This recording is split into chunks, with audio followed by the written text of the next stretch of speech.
آج سے کم از کم 4000 سال پہلے دنیا کی سب سے طاقتور قوم سمود حجاز مقدس اور تبوک کے درمیان حجر نامی جگہ میں آباد تھی۔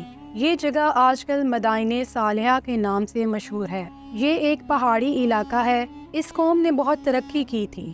ان کی ترقی کی وجہ یہ تھی کہ یہ لوگ پہاڑوں میں گھر بنا کر رہتے تھے، جس کی وجہ سے دشمن کبھی ان سے جیت نہ پاتے۔ یہ لوگ اتنے لمبے قد کے اور اتنے طاقتور تھے کہ ان جیسی قوم اللہ نے نہ ان سے پہلے بنائی اور نہ ان کے بعد۔ ان لوگوں کو اپنی طاقت پر اتنا گھمنڈ تھا کہ وہ فخریہ کہتے کہ کیا دنیا میں کوئی ہم جیسا ہے۔ ان کے بنائے ہوئے گھر آج بھی دنیا میں موجود ہیں، جو دنیا کے عجوبوں میں سے ایک عجوبہ ہیں۔ اس طاقتور قوم کو اللہ تعالیٰ نے ایک ایسی اونٹنی معجزے کے طور پر دی جیسی اونٹنی پوری دنیا میں کہیں نہیں تھی۔ پھر اس اونٹنی کے ساتھ انہوں نے کیا کیا اور ایسا کیا ہوا کہ آسمان سے فرشتے کی ہولناک چیخ انہیں سنائی دی اور اللہ تعالیٰ نے ان پر اپنا دردناک عذاب نازل فرمایا۔ بسم اللہ الرحمن الرحیم۔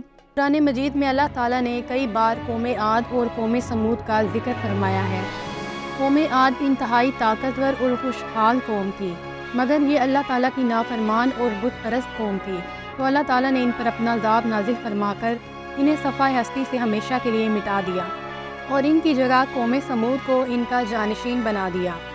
انہیں عاد ثانی بھی کہا جاتا ہے، کیونکہ یہ قوم عاد کی نسل سے ہی تھے اور عاد کے بھائی سمود کی اولاد میں سے تھے۔ ان کے شہر حجاز اور شام کے درمیان حجر کے مقام پر تھے۔ یہ لوگ بھی قوم عاد کی طرح بے انتہا طاقتور اور قوی ہیکل لوگ تھے، اور کوئی دشمن ان کی طاقت کا مقابلہ نہیں کر سکتا تھا۔ روایات میں آتا ہے کہ ان میں سے ہر آدمی کا قد 12 گز سے زیادہ ہوتا تھا۔ اپنی طاقت کی وجہ سے یہ لوگ پہاڑوں کو تراش کر ان میں اپنے محل نما گھر بناتے، اور ان کی یہ ہنر مندی پوری دنیا میں مشہور تھی۔ آج بھی ان کے گھروں کے کھنڈرات دنیا میں موجود ہیں۔ ان کا یہ شہر آج ویران ہے اور وہاں کوئی بھی نہیں رہتا۔ مدینہ منورہ سے 400 کلومیٹر کے فاصلے پر ان کا یہ شہر، جسے مدائن صالحہ بھی کہا جاتا ہے، موجود ہے۔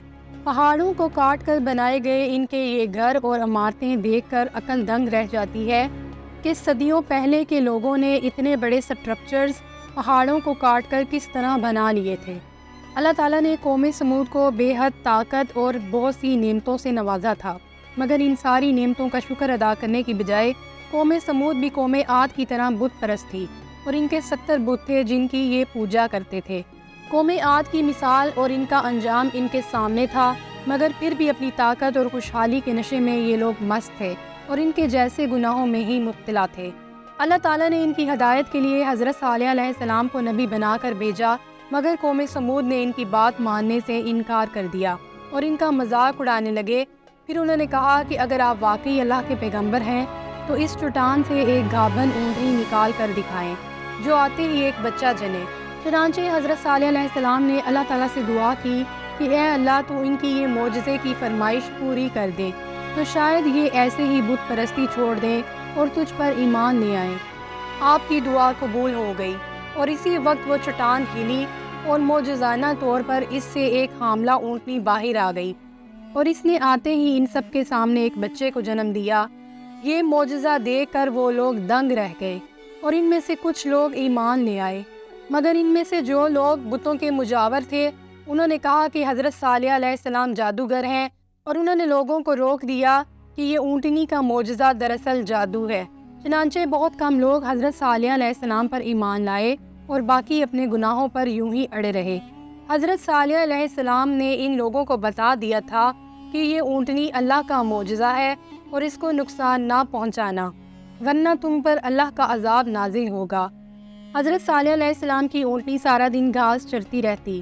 یہ اونٹنی انتہائی فربا یعنی موٹی اور ہیبت ناک تھی، جس کی وجہ سے ان کے جانور اس سے ڈرتے اور اس کے قریب نہیں جاتے تھے، اور جب یہ اونٹنی پانی پیتی تو سارا پانی ختم ہو جاتا۔ لوگوں نے آپ سے شکایت کی تو آپ نے کہا کہ ایک دن یہ اونٹنی پانی پیے گی اور ایک دن تم لوگ۔ جس دن اونٹنی پانی پیتی وہ اتنا دودھ دیتی کہ ان کے سب برتن بھر جاتے اور سارے شہر کو وہ دودھ پورا آ جاتا، مگر پھر بھی ان لوگوں سے یہ بات برداشت نہ ہوئی اور انہوں نے مل کر اونٹنی کو مارنے کی سازش تیار کی۔